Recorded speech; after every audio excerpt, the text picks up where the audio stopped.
Welcome back to the broadcast. Well, moms and dads know this moment well, that moment when you're overwhelmed with a million things and then maybe your kid's not listening. So what do? You raise your voice, you yell. But new studies find that harsh verbal discipline may actually have some long-term effects. So joining us now is family therapist Dr. Dana McCall. Hello. Hi. So can yelling at your child be more harmful than actually spanking a child? It depends on how you define yelling. First of all, Right. you have to distinguish between screaming at them and yelling at them. If you're screaming at them and you're cussing and you're calling them names, offensive names, Then that's just verbal abuse. that's verbal abuse, and I call that verbal vomit. Yeah. And they're going to pull away from you if you do that. But yelling, everybody yells at their kids. If it's a steady diet, it's going to be a problem, and they'll tune you out. They tune you. That's the thing. do. Like if they get used to hearing your voice, you know, at a louder pitch, they get used to it. Absolutely. I think the term is defined differently between the kids and the adults because Yes. I will be telling my kids something and they'll go, "Why are you yelling at me?" And I'm like, "I'm not even raising my voice. I'm just Right. talking to you in a firm tone." Yes. Today's kids say you're yelling at me when they mean that you're scolding them or Right. the lecture or whatever it is. They don't mean that you're screaming. So what do you do when you're trying to raise respectful, good kids? Because, you know, if you spank them these days, somebody's calling CPS. I don't spank my kids, by the way. I yell a little bit. So what's the right way to do it? Is there a right way? There's a lot of right ways. There's a lot of different ways that will actually be very, very effective and don't cause harm. But the most important way is by example. And if you want your child to react calmly when they're angry, you have to do it too.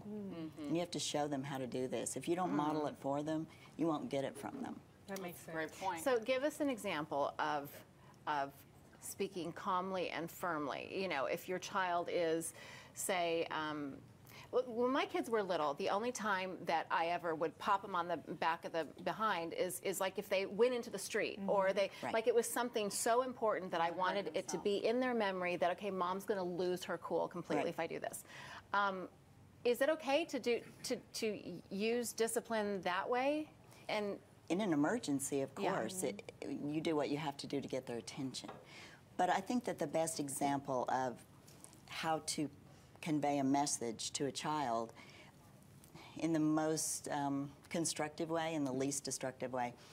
A good example of this is if you have next door neighbors and it's the same situation in both homes where mom stays at home with the kids and dad goes to work. Dad gets home very, very late every evening and mom has reached the limit. She's tired of this and it's time she's going to say something. This neighbor, the husband walks to the door and she says, "I don't even know why you come home anymore. You're never here for dinner, you're not here for soccer, you're not here for baseball, you haven't been to a recital, you don't help with homework. I don't even know why you come home anymore." This wife says, "Baby, we miss you. Do you know how sad we are when you're not here for dinner? We love having you here. Your I kids want to can be do like great." that second I lady. know. It sounds I'm so the nice. first one, and I want to be the second one. Dang it! And you have to think of what's going to motivate this person to do what you want them to do. But it is in your style of communication. It And is. it goes for kids in relationships because they watch what we Yes. do. They watch the way we talk to each other. So that's kind of a good lesson all the way around. Yes, there's a message you want to deliver, of course, to children or spouses, whoever you're talking to. And then there's a method for delivering it. You get to choose the method. And if you choose well, they will be far more receptive to it than if you screamed it or yelled it at them. Interesting I know. stuff. It's giving us all something to think about. Bring it Stay down. calm. Remember that Stay road calm. rage incident yesterday? Yeah. Yeah. Boy. Because I do think that we as adults, as parents, even if you're not a parent, probably need to learn how to stop, Yes. breathe.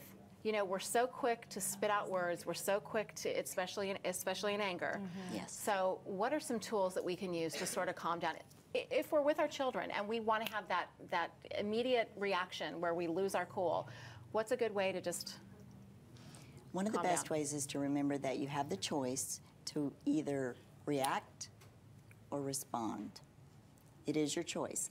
Reacting typically are those words that you want to reach out and pull them back as quickly as you can Yeah. because they were quick and dirty and they can be hurtful. and very harmful.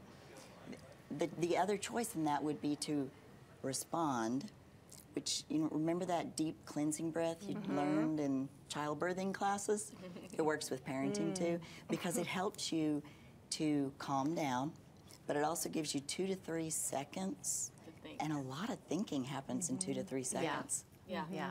Pivotal So moments. are we allowed to lock ourselves in our rooms instead of sending them to their rooms? Can we just go, okay, you know what, I need a timeout. Moms Mama need needs a timeout too. I love it. I love timeouts. Okay, well, these are great Thank you, tips. Dana. When we come back, we'll introduce you to descendants of war horses from the 18th century American Revolution. They're called saddle breeds, and we will be right back with details on this gorgeous breed.